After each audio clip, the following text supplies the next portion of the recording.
3, 2, 1.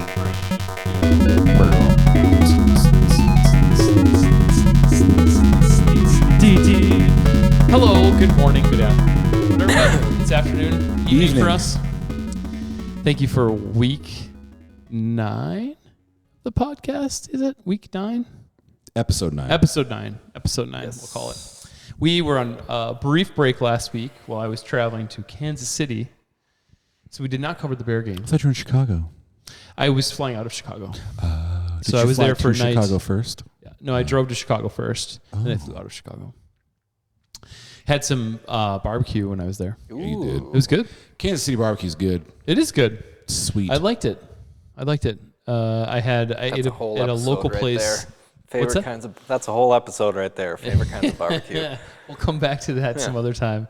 But I went to a local place called Joe's, which the local flavor says I've heard of it. That's the best place to go.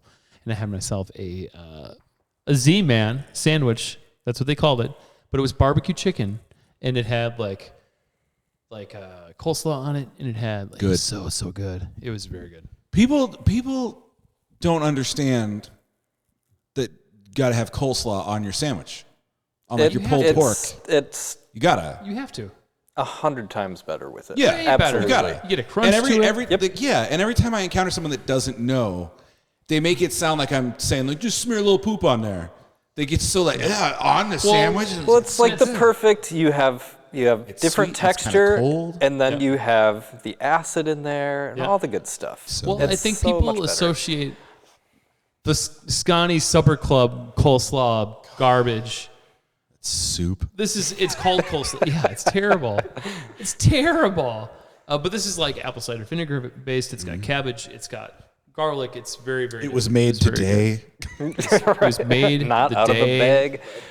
It's only been served the one time.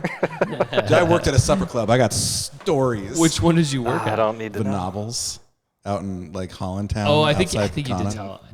Everybody worked there. Okay. Did that have a big? It had a big banquet hall too, and a small bowling alley. Bowling alley, really? Or is that a different place? Different place. Okay, but there's a Van Abels in Omro that had like a anyway. Well, how about we dive into the Packers Minute here? We've got a few things to cover. We can be very brief. I have one Packer item. I think. Opening with some positivity, Romeo showed up in a way. Well. He was one of the only. Romeo and the run game were the only things that made me think, oh, there's reason to be hopeful. This, you know what I mean? I think tough win against a tough team, and those are the kind of wins that you need. And I thought after kind of ripping on them after the Viking game and getting punched in the mouth and not knowing how to recover, they really gritted that whole game out yesterday. It didn't look pretty in the second half, but they battled. I still think they're way too dependent on momentum. Like if it's going well, it will keep going well. And even the announcer at one point said, like, man, ever since that fumble, it's just been no good. Yeah. Like they just go whatever direction the game is going. Offensively, I think that they get punched in the face sometimes, and it looks like they just have a hard time getting back in the swing. But luckily the defense is like, fuck that, let's get the ball back. And then three plays later, gets the ball back on a great play by Quay Walker, which is an incredible play. Yeah. But I don't like the pass coverage still. It's like we've been in prevent defense for 15 years. But here's the thing. They were blitzing pretty consistently the first 3 quarters, but they were up by 2 scores, and that whole defense is predicated on bend but don't break, run the clock out. Yeah. It sucks because you have to watch them get these easy yards and all this other stuff. But that's what the defense is. They don't want to give up big plays. But go ahead, take 10 here when you've got 2 scores and it's 4 minutes left. We're going to give you 10 here. We're going to give you 5 here. We're going to give you the clock keeps running. There's some strategy. I think I would be more comfortable with that if we had like a high flying offense. If it was like the defense is going to kind of slow play you, but the offense is going to score every time. So who gives a shit? But I do like that there's 8 different receivers again yesterday. Yeah, that was awesome. And that is how it should be. 2 guys notably not playing. Well, I don't think Sammy Watkins is going to have a number 1 job anymore. I think Dubs just won it yesterday. I think it's I would think Dobbs so. and Lazard and Cobb is the top 3. Are we doing until- Dubs? Yeah. Everyone's saying Dobbs. So it's And it Dobbs. clearly reads like Dubs. Is the nickname going to be Dubs, though? He said the nickname He's is gonna Dubs. get us some Dubs. He said the nickname is Dubs. I think we should. But his his name's name is Romeo. That's Romeo unspeakably Dobbs. cool. I just call him Romeo. Yeah, Fox is like, I like Romeo. I'm like, me too. Yup. Me too. Don't get his jersey. So, but good win. Good win. It's a tough one against probably the top defense in the league. That's the other thing. In a tough place. And I don't give a fuck about Tom Brady's receivers being injured. He went a whole fucking career with no-namers at receiver. Yeah. And he that's still his whole selling point is that he makes. Yeah, he had one people season. He had one season with Randy Moss or 2 seasons with Randy Moss that were just ridiculous. But most seasons it was just sort of system players that would be plugged in and. Beckham Jr. was there, saying hello. Oh yeah, probably. People are saying that he's basically doing the. He's doing a tour. Yeah, he's doing the college athlete visit the campus thing. Yeah. Yeah, he is. Did Tampa have anybody out on their defense yesterday? Their defense? Yeah. No. I don't believe so. Their offense had some holes in it. Yeah, Notably, yeah. Mike Evans was on the bench because Yeah, and he Godwin. can't tighten it up. And Bro. their left tackle was out, I think. Did you hear when they asked Mike Evans after that brawl last week? They were like, "So do you think you're going to get suspended?" And he goes, "No, I mean it wasn't even as bad as last time. Last time that was a dirty hit. This time he saw me coming." So your argument is not only that you've done it before, but every other time was much worse. Cool. Hell of an argument. You might want a lawyer. A plus. Well, to wrap up the Packers There's one more thing. piece, there's one more thing. You bringing it up? I'm going to bring up. I want to bring one up thing. a different example. Okay, here's the thing. What frustrates me about the Brett Favre thing is the people just now walking out in the sunlight and going, "Wait a minute, is he a piece of shit?" Yeah. And you're like, he's been a piece of shit the whole time. The whole time. Like, I bet when he was born, the doctor was like, "God, that kid, Jesus, he's a real dick." So I've been on the fuck Brett Favre train since 2008 Oh yeah, when he retired. Yep. And he decided to come back selfishly when the Packers had moved on. that was annoying. And made it about him. It's forever been the Green Bay Packers, not the Green Bay Favres. Right. So fuck off. And then it was set in stone with the dick pic thing, which people blow by as if he wouldn't be in prison right now if he had done that at a park. Like Right. he's flashing people, and just because the law hasn't caught it, he's a sack of shit. Cheated And on so- his wife multiple times, once Right. while she was battling breast cancer. Right. Dick picked a sideline reporter, and now just fucking flat out steals money. And what someone pointed out was like, last time he got in a bunch of trouble for the dick pic, he should have learned a little something about text messages. That is in your crimes. That is what my biggest. This is the biggest the thing that fuck? comes Oh my out of God. this. So this is a general problem for baby boomers in technology. Do you Delete not this get after it? you read it. Delete it. Do you not get it? Do you not know that things that are in email or text messaging have a record? When a video takes a picture of you or a video of you saying something, it's out there. Someone has it. Dude, how hard is that? How hard is that to understand? But you look at all the shit that politicians get caught saying on cameras or having records of it. Like this whole January 6th thing, like these guys are planning a coup via text message and like, I don't know what you're talking about. You know their text messages are available. You can see my texts? What? How did you get my texts? Well, we have a search warrant for that. You can do that? And I also think it's like, Well, no one would look at my text messages. right. And it is like, I'm fucking Brett Favre. I'm bulletproof. What do you mean? Like, what would possibly the happen to me? response, as long as my name's not attached to it or whatever the fuck it was. Like, and there's, are you sure that I can get this money? Well, even And not John be caught. Stewart, Yeah. John Stewart did a little thing about it, and he pointed out the madness of, in the text message, can the media find out? It's like, what about the law, motherfucker? Like, who cares if the Mississippi Times finds out about this? You're going to jail. The FBI found out about it, and they're not pleased. So here's the other thing that I find super interesting too, which is, That it was for a fucking volleyball court? well, It that wasn't his even daughter- for his something- daughter's school, yeah. Yeah, like, It's for a along game this- you can literally play on a pile of sand. It's along these lines, and it's another thing that I've noticed is that Republicans won't criticize Brett Favre. No, because he's a Trumper. Isn't that fucking amazing? And he's doing what they are doing. Like, I mean, isn't it amazing? It's not shocking at all. No, but I mean, like, people who are like jumping after Aaron Rodgers for skipping out on camp in a contract dispute, which was all it was, by the way, a contract dispute. I don't care what anybody says. That was a contract negotiation. Yep. That's business. Agreed. So, nope, he's a total asshole. Fuck that guy. He's selfish, whatever else. Very outspoken about that. Very outspoken that he's taking psychedelics in the offseason in ayahuasca sessions. But silence. Did you see silent? Did you see during the Packers pregame, they show a clip of the players walking in, and I rewound it to show Tori. The players are walking in, and Aaron Rodgers is wearing like some beads, and the commentators are talking about, it's a weird necklace. You might have got that in South America. I don't know. Blah, blah, blah, blah. And then Preston Smith walks through the shot wearing this massive diamond-plated Superman G logo, and they didn't say a word. See, Rodgers it's a little much, that necklace. It's so fucking silly. You can see the people. It's amazing to me how many people are connecting the politics of someone, no matter what it is, for their justification of ignoring something. Like, he was a Trump supporter, so Favre's a Trump supporter, so I can't say anything bad about him now. It's like Rodgers unspoken word, like you cannot criticize for fear of being called a Republican in name only. Well, it's the same way Brett Favre got away with it for so long because he was a Packer, and Packers fans didn't want to admit that their quarterback was a hunk of shit.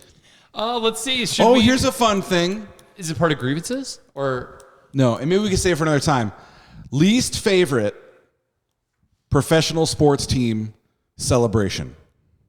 Because Tori and I were watching football, and she said she hates the Vikings slow clap SKOLOL thing. Oh, yeah. It is the worst. It's not. How is it not? They stole it from soccer. That's as bad as it gets. Because of the Chiefs. The Chiefs are the worst. I can't. I want to stop. I don't even want to like football anymore. And it's every 3 seconds. No, I hate it. I wonder if they stole that from the. I think they stole it from the Atlanta Braves, though. What's funny is like it's so like woefully offensive too. It is. Just it's 75,000 white bread Kansas City honkies every 3 seconds. It's the worst thing ever. Bad. But the SKOLOL thing is pretty bad. Yeah, the SKOLOL thing wins. I don't know, man. You know what I hear when I see that? SKOL! SKOL! SKOL! SKOL! We hurt your quarterback like 10 years ago. Grievances? Yeah, grievances. Well, let's get the grievances. Let's get this grievances you're going. Well, it looks like crap. Let's kick into that. Boom. Okay. Let's start a grievance. So I'm sitting in my house, and I hear a knock on the door, and I answer the door, and there's a man whom I do not know. And he says to me, we're going door to door trying to get people to vote for so-and-so. He said, we're going door to door encouraging people to vote for so-and-so. And there's a pause. We just stare at each other. Because I'm waiting for him to encourage me. She does not do. So I go, why? And he goes, what do you mean? And I go, pick your favorite. Why are you doing this? Or why should I vote for her? And he goes, well, she's working to keep elections fair, and you keep more of your tax dollars. And I went, hey man, you gotta go. And I just slowly closed the door. He was so unprepared for me to go like, okay, encourage me. Go. Well, right, what? Because the only prerequisite he's got is there an R next to the person's name? Right. And that's it. That's all he needs. Clearly you're impassioned about this because you walked onto my property and interrupted me and knocked my door in the middle. And I'm just, now that football season is back and I'm watching TV, because normally I don't watch like live TV, no one does. The fucking ads. And I'm more convinced than I've ever been that I don't understand how exactly. It has to be some kind of money making. Oh, They absolutely. aren't working. They can't, because if you're dumb enough that a political 100%. ad will work on you, it's going to immediately be followed up by an ad for the other guy, which will also then work on you. And it's really just a It's race so against silly. the clock for whatever ad you see last on your way to the polls. And why is Mandela Barnes pretending to put away groceries? Is this important? Is it not important? Are you doing a skit? What in the fuck? He's just a regular guy. He buys groceries one at a time. You guys, I'm putting away milk right now, so obviously I'm a God. pretty safe. And again, he's going to get my vote. Yep. Right on. But you don't have to text me 8 fucking times a day. No. Oof. I'm getting texts from Rojo, and all I'm responding back is with LOL. I got a text that said, Never get anything back. this was back in the day, it said Trump is getting ready to launch his own social media platform. Can we count on you to join? And I responded, Trump should launch his lips onto my ass. And I didn't get a response. Sometimes they will respond. If it's like a volunteer or whatever. I always just want to ask, like, how did you get this number? And what blows my tits off is I do think the Republicans are worse because they have more money, so they can afford to be worse. But the Republicans are the party of privacy and small government. And yet you're sending an army of idiots to my home in the middle of the day to talk to me about your fucking guy who's not going to do shit. And like, I just hate it. And they can't possibly be effective. So why are they doing it? It's got to be a way to like raise and then hoard money. Well, you think about this. There's definitely a fundraising. Well, because all that money is revenue for the local TV broadcast. So if you look at Sinclair Networks, which specifically is Channel 11, I only watch for Packer games. The rest of the year, they can fuck off. But it's a huge revenue generator for them. Yes. For the TV stations. But there's a new element this year, and it's delicate, and I'm gonna go as easy as I can. But it's because of the Roe v. Wade thing, a lot of the ads are centered around abortion and the various reasons one might want to get an abortion. And noon on a Sunday, you're watching football with your kid, and where it's like rape and incest, and just like, this is the Lord's day. I'm just trying to watch some football with the kid and like not have a conversation about what incest is. And plus, I'm from Kentucky, so I'm not even sure. Right. It's dating. I, it's don't know what the problem. It's kind of a blurred line for you. Yeah, I don't know. I guess the last thing that I'll say on these political ads is you're right. They do work for a very specific pocket of people who have already decided where they're going to vote, and they just would need the tribalistic support. They just need to memorize the That's name. all they need. They don't need anything else. It is targeting people who struggle with critical thinking, but are totally able to grasp whatever something of their side says. And it's just to fire people up to vote. It's not about winning a vote. It's about firing it up. That's Which it. backs up my controversial opinion. Everyone says not enough people are voting. I think too many people are voting.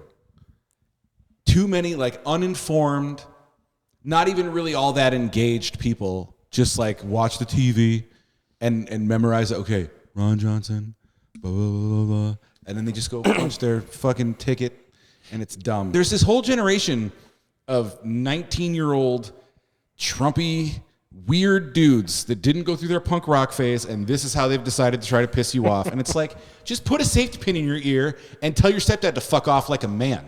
Yeah. God. Put on some fucking guy liners, slick your hair back, and I'll get call you a it day. germs record. Just stop. Get a weird cut on your bangs and fucking call it a day, man. Go listen to some Taking Back Sunday or some, Ayo. some Used. You know.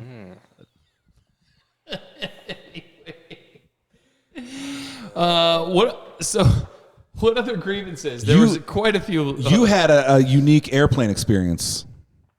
I swear, every time that I get it on a plane or go through the process of getting on a plane, there's multiple situations where I'm like, how did we get here? Like, how did we get here? Well, that's part of it. The TSA jobs program, which was basically what it is now, to find people who absolutely hate life so much and find a job because they're only employable by the TSA. Because, boy, they all fucking hate their jobs. Let me tell you that. Good people, shitty job. No wonder you have a shitty attitude. I get it. And to be fair, you probably do have a bomb in your shoes and underwear. No. Let's give it a look. Yeah, well, I'm TSA Pre, but now everybody has TSA Pre, so it's kind of pointless. But there's constantly these like little checkpoints and things. Like I get on the plane, and where I'm sitting, if you sit on the wing, they have like the emergency exit doors or whatever, and they're asking me, a regular dude, to acknowledge if something happens. You good with that? You know how to push that door, the safety button? I'm like, shit goes down. Can we count on you? So I kept answering the guy because I got asked 3 times. I got asked when I first gave my boarding pass and then walked down the tarmac. Like a human being is asking you this? Yes, they have to ask, are you acknowledged by sitting in the seat? Are you acknowledging that you will take the necessary steps to open the whatever? They didn't used to do that. They do it now. Weird. So they asked me there, scan my thing. I'm like, yeah, whatever. I like laugh. I'm like, whatever, yeah. And I'm laughing because, and she's like looking at me serious, and I'm laughing. I'm like, if everybody on the plane's life relies on a regular dude in there, guess what I'm doing? I'm fucking opening that thing and I'm jumping the fuck out because I'm gonna pass out before I hit the water or the land, and I'm gonna be dead. Sky surf. You're gonna leave it up to me. Slide So all the way down to the sea. As I get back on the plane, I get seated, and the first guy goes, and I got my headphones on. He's like, sir. I'm like, yeah. He's like, do you acknowledge that you in the state of emergency would be able to? I'm like, yeah, dude. Okay, sure. I'm just fucking laughing. He's like, okay. And then another one, sir, can you please acknowledge? I'm like, yeah, I already did a few times. I got it. Trust me. I'm opening this thing and I'm jumping right out. And they're just like, yeah, I got it. Like they were so serious, and I got asked 3 times about it. I'm like, yeah, man. We're all fucked if it's up to me. So whatever. Like mid-flight, you should have gone up to the flight attendant and go, like, I'm not ready. I've been thinking it over, and I don't. I think you can switch seats. Like if you just like. Were there empty seats? No, but you can. They can ask you to switch. Speaking of flight experience, and this might be a longer talk for another day, all our individual feelings about this. You know, they're getting closer than they've ever been to like commercial supersonic flight. Yep. And that has led to talk of a London team in the NFL because it's a 3-hour flight now. It's the Giants playing the 49ers to have a London 5 team. hours. Yeah. And they're saying that's part of the reason they keep dialing up. Now there's more than one London game, and there's because the NFL is realizing like we might have tapped out the American market, but we certainly want to keep it growing. Thanks a lot for having Taylor Swift play the fucking halftime show. Did you hear about that shit? How dare you? T Swift is a goddess. Well, I'm just glad she invented folk music. I don't know what I would have done without her. Thank you. She invented rap. Just let people miss you. Fuck. I think. Well, they're playing a game in Swifter Bowl this year. Yeah, they're playing a game in Germany this year too. Are they really? Yeah. Who's that? I can't remember. They mentioned it yesterday on the pregame show, but I think it's the 49ers and somebody else. But any other grievances, anything else? I think the political ad piece is at the top of all of our minds because it's so fucking silly. And they're all the same. It's all just like, did you know this guy's a deviant and an asshole? And then the next commercial is like, nuh-uh, that guy's an asshole and a deviant. And it's so expensive, and it's so... They find these greasy ways to say something that, like, technically that is true. But, like let's say, for the sake of round numbers, the police get $10 million a year. And the Democrat says, like, what if we gave them $9.5 million next year and gave the other $500,000 to schools? Then the Republican goes, he wants to defund the police. Defunding the police is but only a little. Like, settle down, dude. They need tanks? They need tanks. Yeah, maybe the city of Oshkosh doesn't need tanks. Yeah. Horror movies. Horror movies. Do you have a button?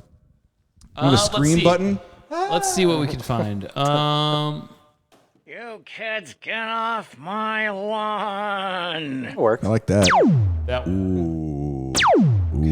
Okay. So, my 13-year-old son is preparing for the Halloween season. Yeah. He's been invited to a Halloween party where they're going to watch a scary movie. He's never seen a scary movie before because he's not into it. And we don't, cool. We don't want to push anything. I don't be the guy that, like, whatever. So he comes to us, he goes, you guys, I need to see a scary movie to find out what this is all about. We go, okay. So we picked Scream. The original? Yes. Okay. Because it's a take on the slasher genre, but it's not like, ugh. There's There's comedic some relief comedy and- yeah.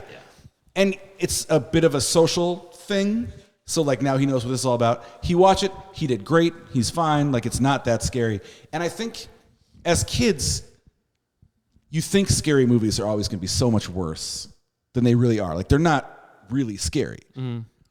So he's cool.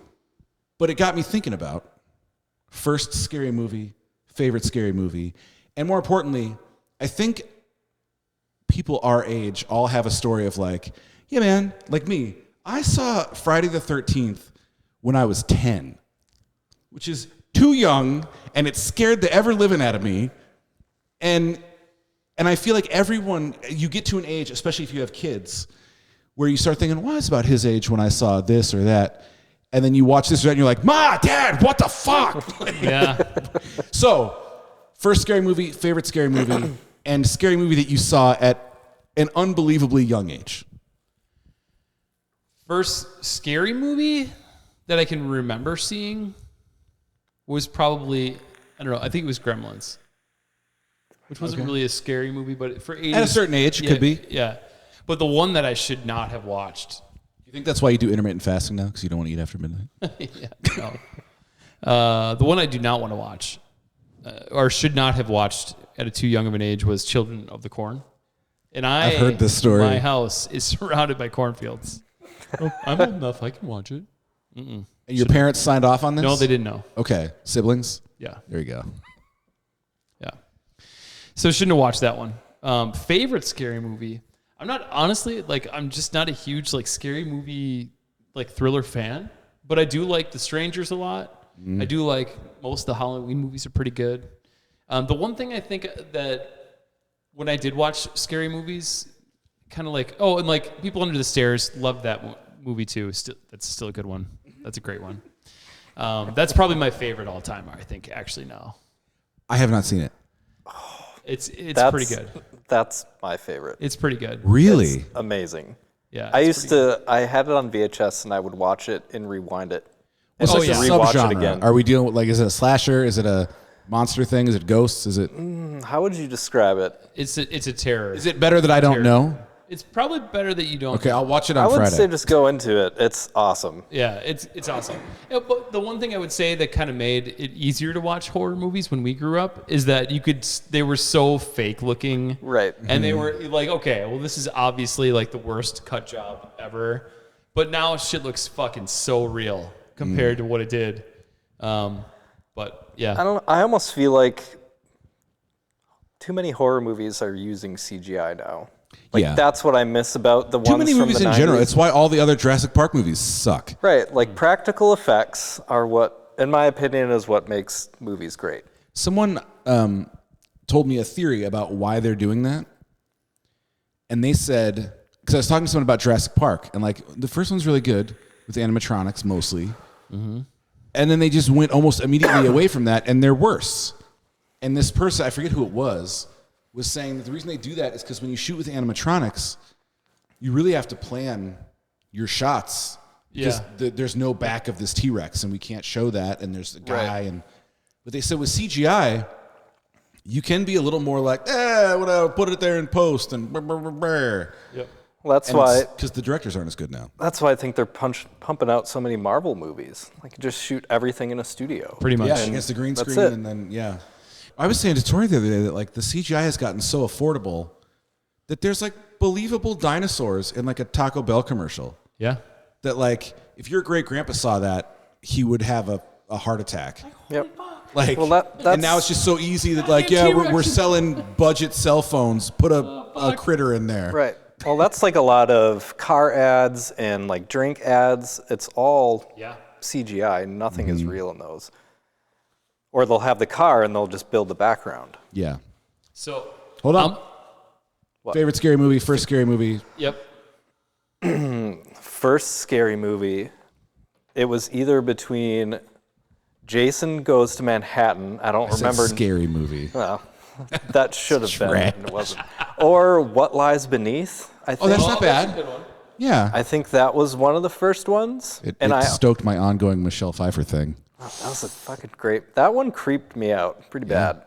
And I always feel like my mom got me into scary movies, but she said I never watched them, and my dad really never watched them, so I don't know where I got it from. But yeah, I'm going with Zim on People Under the Stairs because that's the one that I've watched over and over and over again. That's definitely an October rotation for me, for sure. I watch it. That and Sarah and I often, not every year, but most years we watch The Shining. Sure. I watch Halloween every year. Yep. Halloween 3, I watch, as we covered, I watch that every year because it's just amazingly bad. Did you watch the new Dahmer show on Netflix yet? No, I was vaguely interested. It's getting really good reviews. Huh. It's 10 hours. Yeah. That's a lot of hours. And that night finished it in one day. She started it around lunch, and I said, "Okay, I have to watch this." That's a weird time to start the Dahmer thing. Well, it was like the lazy. Were you guys eating like chili and fire up this Dahmer show? Yeah, it's just a lazy rainy day weekend, so it. we got nothing to do. Did you like it? Oh, it was great. I've heard it's really, really good. The guy that plays Dahmer has him down to a T. Yeah. It's scary. Did they show that part about like his pizza preference? No. Dahmer knows pizza. No. Just kidding.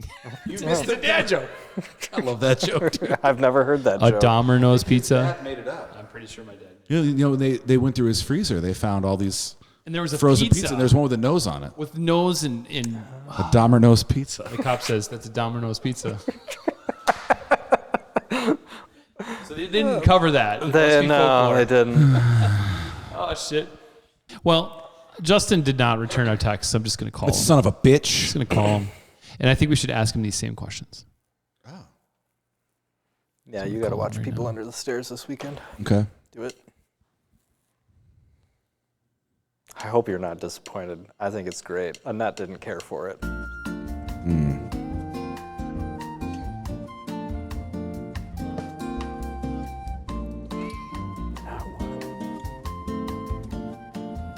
not going to answer. He's out on his hog, picking up women. Well, if he doesn't answer, I have a pretty funny story about terrorizing a woman in Rosendale accidentally. While we're talking about scary movies. let's see if Justin's there. Oh, Justin. So I play this show in Madison, and it's late. It's morning. It's like 2 a.m. I'm driving home from Madison. We're coming into Rosendale, which, as you know, between Madison, it's all fields, and then all of a sudden, Rosendale. Coming into Rosendale, and on the side, you can see Rosendale, but you're not in Rosendale. And on the side of the road, there's this woman running. It's 2 o'clock in the morning. Like Tori's driving. Exercising, running, or just running? Who's to say? We just drive past, and I go, Tori, because sometimes you see things, and you're like, am I witnessing something right now? Like, should we go? So Tori goes, yeah, let's. So we do a Y turn, and we drive back towards her where she's running towards us. And now you can see I think she's in running gear, but we're not sure. Okay. So Tori does a U-turn, and now we're behind her, but we're going really slow to try to figure out what's going on. Oh, no. And we realize, she's just running. And then I go, but now she's probably fucking terrified because we're like following her at like 2 miles an hour. Just want to make sure everything's okay. Yep. Yeah, it's fine. It was. Now I'm totally worried about you guys. Yep. Any music updates for you? You got a couple shows coming up. Yeah, Friday I'm in Milwaukee at Anodyne with Zach Pietrini for his album release. And then Saturday I'm playing the High Noon Saloon pre-party for the Gary Clark Jr. show. Oh, shit. Ooh. And as part of my thing, if I want to go to the Gary Clark Jr. show, I can. Oh. That's fun. That's pretty awesome. At the Sylvee. I made a guy in Door County really uncomfortable. I was playing at Door County Brewing Company, and there was a guy, and you'll understand this. It'll sound weird to a lot of people, but you've been around him enough to know. I'll get it. There was a guy in a Cheap Trick t-shirt who smelled like Miles. You know what I'm talking about? I know what you're talking about. Okay. And in the middle of my show, I said, hey, are you part of like the Cheap Trick like family? And he goes, kinda. And I said, so you're from Rockford? And he goes, yeah. And I said, because I'm friendly with Rick Nielsen's son, and you guys smell the same. Not just you. You smell like a rusted heart. Yeah. They all smell really, really good. And unique. Miles Nielsen smells fantastic and unlike any other human I've ever encountered. He just smells good. He smells really good. And this guy in a Cheap Trick t-shirt smelled just like him. And I was in the middle of, from stage, we were talking, it's like, do people from Rockford just smell like this? Or do people associated with Cheap Trick just smell like this? Is there a local perfume and cologne maker just based in Rockford that only sells to people connected to Cheap Trick? This guy was surprisingly cool about what anyone else I'm sure would have found to be a very awkward interaction. Yeah. You just figured him out. He was just like, this fucking Have you ever guy. been to Rockford? Yeah. It's amazing. You can get Cheap Trick merch everywhere. I believe it. It's so cool. Like the gas stations have 3 different Cheap Trick shirt designs. I think we should get Miles on here and specifically ask him about That smell? the smell. I bet he's protective of it. I would be. Back off. I don't want you smelling like my smell. But that's an excellent story. Thank you. That was at Door County Brewery? Oh, we should try to play there again. Even They're as a not duo. doing full bands. They're not? No. That's a They're fun doing place. solo acts in the middle of the day. Play from 2 to 5. Are they doing winter? Yeah, but again, Saturday is like 2 to 5. Oh, they're going to move it to their indoor stage there? Oh, okay. That's a nice size stage, too. It is. We've had the band there a handful of times. Yeah. And there's a new brewery in the old Door County Brewing Company building. A lot of good memories there. You played there. Yeah. That's a good Here's one. The 3 of us should take a moment of silence for our broken streak. I was at Half Price Books and I found one of ours. Oh. They have a copy of Whichever Way Home. And they're selling it for $5. And a weird part of me was like, I better get a cut of that. What the fuck is that? Fuck that. I want my $1. Right. My comfort was I don't think it's ever happened before. And in 2022, I don't think someone getting rid of CDs is a sign that they don't like those CDs. They're just It's on clearing up Spotify space. now. Yeah, it's clear. And they had a copy of London Calling there too. So fuck it. Yeah. Well, I think it's kind of nice. I just thought you guys should know. At least it's still in circulation in some way. One of our records no is more available copies. in stores now. There's no more copies, yeah. There's no more copies of that anywhere. We have a few copies of that. You Are a Ghost is sold out. And Yeah, we don't have any there's left like of that. 6 copies left of Sprawl, Okay. which is impressive because the thing's thick. There's fucking 70 songs on there, man. 27 to be. It's so hard to explain that to people at the merch table. What's this one? Well, Well, do you like folk music, country music, rock and roll music, weird atmospheric indie rock music? You like some of it. Well, Yeah. you're going to get all of Well, it. you're getting it You all. should buy this book here. Just buy this fucking book of songs that all sound very different. Imagine if I had hit that old lady in the face with a copy of Sprawl. She would have died. Oh my God, I remember that. Right in the face. Yeah, you weren't playing that No, shit. that was at Mill Creek or the Ben Keg or whatever. And It was going good. It was Literally. going off, and I was getting excited, and I went to throw a CD out in the crowd, and it just like it had a laser sight on it. Hit this woman right in the mouth, sitting at the bar. She's like, "Oh, they're giving away merch." face. Oh, it was a tough gig after that. No, actually, that was a pretty fun She was gig. cool. That was I think we played that That was for with Sarah somebody. Shook and the Disarmers. Maybe. Was that one? Yeah. Yeah. Those guys are real good too. They have a relatively new record out. Do It's they? really good. But anyway, if no final thoughts, None. we can wrap up for today. Justin was not available for us, but I'm thinking we got to get Frank on. Maybe talk about some scary October stuff in Wisconsin, because I bought that really cool map that he put together from Wisconsinology. Did you? It's pretty awesome. It shows all the different folklore across the entire state, which is pretty sweet. So we could probably bring that and have him talk about that. But let's brainstorm some guests. Let's get it. Dr. Darren would jump on whenever. But That was a good one. Anyway, let's All wrap right. this shit up. Monday Night Football. Bye. 3, 2, 1.